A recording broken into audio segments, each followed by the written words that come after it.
기도해도 응답이 없는 것 같아서 답답하신가요? 하나님이 정말 들으시는지 의문이 드시나요? 오늘은 성경 속 인물들이 놀라운 응답을 받은 기도의 비밀을 함께 살펴보겠습니다. 그들의 기도에는 특별한 무언가가 있었습니다. 한나는 아이를 간절히 원했지만 불임으로 고통받던 여인이었습니다. 솔로몬은 젊은 나이에 왕이 되어 무거운 책임감을 느꼈던 왕이었습니다. 그리고 엘리야는 극심한 가뭄 속에서 백성들과 함께 절망의 가장자리에 서 있던 선지자였습니다. 이 세 사람의 기도에는 공통점이 있었습니다. 그리고 하나님은 그들의 기도에 놀라운 방식으로 응답하셨습니다. 본격적으로 말씀에 들어가기 전 좋아요와 구독을 통해 더 많은 분들에게 이 영상이 닿도록 도와주시면 감사드리겠습니다. 그럼 시작하겠습니다. 첫 번째 비밀, 마음을 쏟아내는 기도. 한나의 이야기. 사무엘상 1장을 펼쳐보면 우리는 한 여인의 깊은 상처와 만나게 됩니다. 한나라는 이름을 가진 이 여인은 엘가나의 아내였지만 아이를 낳지 못하는 고통 속에 살고 있었습니다. 그 시대의 불임은 단순히 개인적인 아픔이 아니었습니다. 하나님의 축복에서 제외된 것으로 여겨졌고 사회적으로도 큰 수치였습니다. 더욱 고통스러운 것은 남편의 또 다른 아내 브닌나가 아들과 딸들을 낳으며 한나를 괴롭혔다는 사실입니다. 매년 실로에 올라가 제사를 드릴 때마다 한나의 마음은 더욱 무거워졌습니다. 남편 엘가나는 그녀를 사랑했지만 그 사랑만으로는 채워지지 않는 공허함이 있었습니다.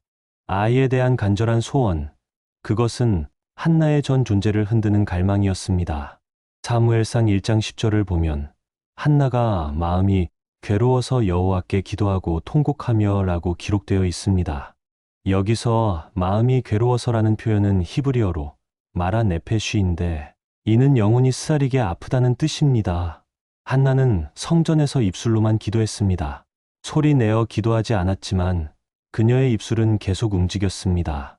이 모습이 얼마나 간절했던지 제사장 엘리조차 그녀를 술 취한 여자로 오해했을 정도였습니다.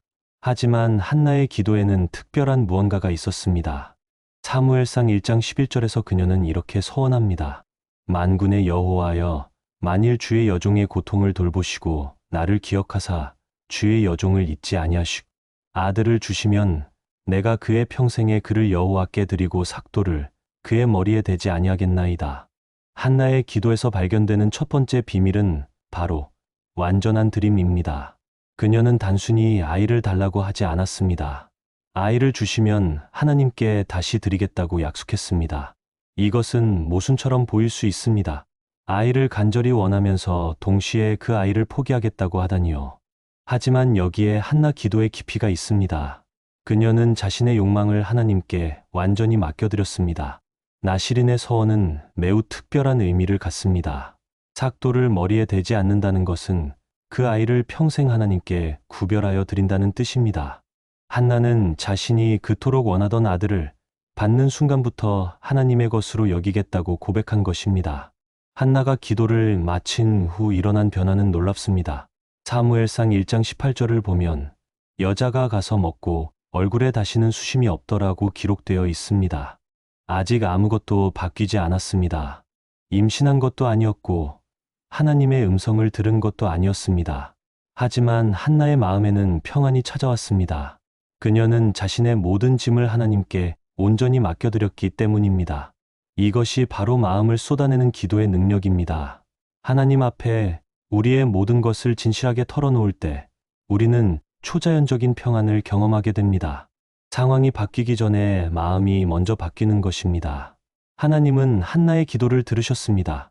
사무엘상 1장 20절에 한나가 임신하여 때가 이름에 아들을 낳고 사무엘이라 하였으니 이는 내가 여호와께 그를 구하였다 함이더라고 기록되어 있습니다. 하지만 더 놀라운 것은 한나가 약속을 지켰다는 사실입니다. 사무엘이 젖을 떼자마자 그녀는 아이를 성전에 데려가 엘리 제사장에게 맡겼습니다. 그리고 사무엘상 2장에서 아름다운 찬송을 드렸습니다. 내 마음이 여호와로 말미암아 즐거워하며 내 뿔이 여호와로 말미암아 높아졌으며 내 입이 내 원수들을 향하여 크게 열렸으니 이는 내가 주의 구원으로 말미암아 기뻐함이니이다. 한나는 자신이 받은 축복을 통해 하나님을 더 깊이 알게 되었습니다. 그리고 그 기쁨은 아이를 소유하는 데서 오는 것이 아니라 하나님의 신실하심을 체험하는 데서 왔습니다. 한나의 이야기에서 우리가 배우는 첫 번째 기도의 비밀은 이것입니다. 진정한 기도는 우리의 마음을 하나님께 완전히 쏟아내는 것입니다. 때로 우리는 예쁘게 포장된 기도를 드리려고 합니다. 하나님이 들으시기에 적절한 언어로, 영적으로 보이는 표현으로 기도하려고 노력합니다. 하지만 한나는 그런 기도를 드리지 않았습니다. 그녀는 자신의 아픔과 갈망을, 상처와 절망을 있는 그대로 하나님 앞에 쏟아냈습니다. 그리고 무엇보다 중요한 것은 그녀가 구한 것을 받는 순간 그것을 다시 하나님께 드릴 준비가 되어 있었다는 점입니다. 이것이 바로 믿음입니다. 하나님이 주시는 모든 것이 원래 그분의 것임을 인정하고 우리는 단지 청지기일 뿐임을 고백하는 것입니다. 우리도 한나처럼 기도할 수 있습니다. 우리의 모든 마음을, 모든 상처를, 모든 소원을 하나님 앞에 쏟아낼 수 있습니다. 그리고 우리가 구하는 것들을 받을 때 그것들을 다시 하나님께 드릴 준비가 되어 있다면 우리도 한나가 경험했던 그 놀라운 평안과 기쁨을 맛볼 수 있을 것입니다. 두 번째 비밀, 하나님의 마음을 구하는 기도, 솔로몬의 이야기. 열왕기상 3장을 펼치면 우리는 한 젊은 왕의 솔직한 고백과 만나게 됩니다. 다윗의 뒤를 이어 왕이 된 솔로몬은 아직 20살 정도의 청년이었습니다. 거대한 이스라엘을 다스려야 하는 무게가 그의 어깨 위에 있었습니다. 하나님께서 기브온에서 솔로몬의 꿈에 나타나셔서 내가 내게 무엇을 줄고 너는 구하라고 말씀하셨습니다. 이것은 놀라운 순간이었습니다. 전능하신 하나님께서 무엇이든 구하라고 하신 것입니다. 그 순간 솔로몬은 무엇을 구했을까요? 불을 구할 수도 있었습니다. 장수를 구할 수도 있었습니다. 원수들을 물리칠 힘을 구할 수도 있었습니다. 하지만 솔로몬의 선택은 달랐습니다. 열왕기상 3장 9절을 보면 솔로몬은 이렇게 기도했습니다.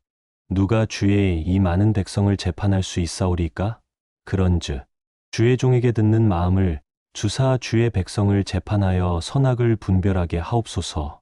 여기서 듣는 마음이라는 표현은 히브리어로 레브쇼메아인데 이는 단순히 소리를 듣는 것이 아니라 깊이 이해하고 분별하는 마음을 의미합니다. 솔로몬은 하나님의 음성을 들을 수 있는 마음을, 하나님의 뜻을 분별할 수 있는 지혜를 구했습니다. 솔로몬의 기도에는 놀라운 겸손함이 있었습니다. 나는 작은 아이라 출입할 줄을 알지 못하고 라고 고백했습니다.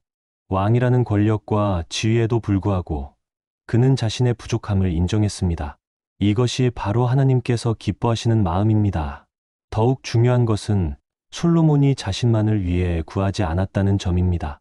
그는 백성들을 잘 다스리기 위해 하나님의 뜻을 따라 의롭게 재판하기 위해 지혜를 구했습니다. 이것은 하나님의 마음과 일치하는 기도였습니다. 하나님께서는 솔로몬의 기도를 들으시고 크게 기뻐하셨습니다. 열왕기상 3장 10절부터 12절을 보면 내가 이것을 구하도다 자기를 위하여 장수하기를 구하지 아니하며 두도 구하지 아니하며 자기 원수의 생명 멸하기도 구하지 아니하고 오직 송사를 듣고 분별하는 지혜를 구하였으니 내가 내 말대로 하여 내게 지혜롭고 총명한 마음을 주노니 하나님은 솔로몬이 구하지 않은 것들까지 함께 주셨습니다. 내가 구하지 아니한 부귀와 영광도 내게 주노니 내 평생에 왕 중에 너와 같은 자가 없을 것이라 약속하셨습니다. 이것이 바로 두 번째 기도의 비밀입니다. 하나님의 마음과 일치하는 것을 구할 때 하나님은 우리가 상상할 수 없을 만큼 풍성하게 응답하십니다. 솔로몬은 실제로 놀라운 지혜를 받았습니다. 두 여인이 한 아기를 두고 다툴 때 그는 칼로 아이를 둘로 나누자고 제안했습니다. 그 순간 진짜 어머니가 드러났고 온 이스라엘이 왕의 지혜에 감탄했습니다. 하지만 솔로몬의 이야기에는 슬픈 후반부도 있습니다. 그는 하나님께서 주신 지혜와 부를 자신의 영광을 위해 사용하기 시작했습니다. 이방 여인들과 혼인하고 우상을 섬기며 백성들에게 무거운 짐을 지웠습니다. 이것은 우리에게 중요한 교훈을 줍니다. 하나님께서 주시는 축복은 우리 자신을 위한 것이 아니라 하나님의 뜻을 이루기 위한 것입니다. 우리가 받은 모든 것을 하나님께 영광 돌리는 데 사용할 때 그 축복은 계속해서 흘러넘치게 됩니다. 솔로몬의 초기 기도에서 우리가 배우는 교훈은 분명합니다. 우리 자신의 욕망이 아니라 하나님의 마음을 구하는 기도. 이것이 바로 하나님께서 기뻐 받으시는 기도입니다. 우리도 솔로몬처럼 기도할 수 있습니다. 하나님, 제가 무엇을 구해야 할지 모르겠습니다. 하지만 주님의 마음을 알게 해주세요. 주님이 기뻐하시는 것이 무엇인지 분별할 수 있는 지혜를 주세요. 이런 기도를 드릴 때 하나님은 우리에게도 솔로몬에게 주신 것과 같은 놀라운 축복을 부어주실 것입니다. 세 번째 비밀, 끝까지 믿고 구하는 기도. 엘리야의 이야기. 열왕기상 18장은 이스라엘 역사상 가장 극적인 장면 중 하나를 담고 있습니다. 3년 반 동안 비가 내리지 않아 온 땅이 메마르고 백성들은 절망에 빠져 있었습니다. 이런 상황에서 선지자 엘리야는 바알 선지자들과 갈멜산에서 대결을 펼쳤습니다. 그 유명한 대결에서 하나님의 불이 번제물과 제단을 태워버리자 백성들은 여호와 그는 하나님이시로다라고 외쳤습니다. 바알 선지자들은 모두 처형되었고 이제 하나님의 권능이 분명히 드러났습니다. 하지만 여전히 한 가지 문제가 남아 있었습니다. 비가 내리지 않고 있었던 것입니다. 하나님의 불은 내렸지만 생명을 주는 단비는 아직 오지 않았습니다. 열왕기상 18장 41절부터 42절을 보면 엘리야는 갈멜산 꼭대기로 올라가 땅에 꿇어 앉아 자기 얼굴을 무릎 사이에 넣고 기도했습니다. 이 자세는 완전한 겸손과 간절함을 나타냅니다. 엘리야는 자신의 사환에게 올라가서 바다 쪽을 보라고 명했습니다. 사환이 올라가 보고 돌아와서 아무것도 없나이다 라고 보고했습니다. 하지만 엘리야는 포기하지 않았습니다. 다시 가서 7번까지 하라고 말했습니다. 6번을 가서 봐도 아무것도 없었습니다. 하늘은 여전히 맑았고 구름 한 점 보이지 않았습니다. 하지만 엘리야는 계속해서 기도했습니다. 그의 믿음은 흔들리지 않았습니다. 7번째에 사환이 보고했습니다. 바다에서 사람의 손만 한 작은 구름이 일어나나이다. 그 순간 엘리야는 일어나서 아합 왕에게 전가를 보냈습니다. 마차를 갖추고 내려가소서 비가 당신을 막을까 하나이다. 사람의 손만 한 작은 구름, 그것은 보잘것없어 보였을지도 모릅니다. 하지만 엘리야는 그 작은 구름에서 하나님의 응답을 보았습니다. 그는 이미 큰 비가 올 것을 확신했습니다. 열왕기상 18장 45절을 보면 조금 후에 구름과 바람이 일어나서 하늘이 캄캄하여지며 큰 비가 내리는지라 고 기록되어 있습니다. 3년 반 만에 내리는 단비였습니다. 메마른 땅이 다시 살아나는 순간이었습니다. 엘리야의 기도에서 우리가 발견하는 세 번째 비밀은 끝까지 믿고 구하는 믿음입니다. 그는 6번이나 실망스러운 결과를 들었지만 포기하지 않았습니다. 7번째까지 기도했습니다. 여기서 중요한 것은 엘리야가 막연히 기도한 것이 아니라는 점입니다. 그는 하나님의 약속에 근거해서 기도했습니다. 열왕기상 18장 1절에서 하나님은 이미 내가 비를 지면에 내리리라고 약속하셨습니다. 엘리야는 이 약속을 붙들고 기도했습니다. 상황이 어떻게 보이든 현실이 아무리 절망적이어도 하나님의 약속은 변하지 않는다는 확신이 있었습니다. 이것이 바로 믿음의 기도입니다. 야고보서 5장 17절과 18절은 엘리야의 기도에 대해 이렇게 말합니다. 엘리야는 우리와 성정이 같은 사람이로되 그가 비가 오지 않기를 간절히 기도한즉 3년 6개월 동안 땅에 비가 오지 아니하였고 다시 기도하니 하늘이 비를 주고 땅이 열매를 맺었느니라. 여기서 우리와 성정이 같은 사람이라는 표현이 중요합니다. 엘리야는 특별한 사람이 아니었습니다. 그도 우리와 같은 연약함과 두려움을 가진 사람이었습니다. 실제로 이세벨 왕후의 위협을 받고 도망가기도 했습니다. 하지만 그의 기도는 달랐습니다. 그는 하나님의 약속을 믿고 끝까지 포기하지 않고 기도했습니다.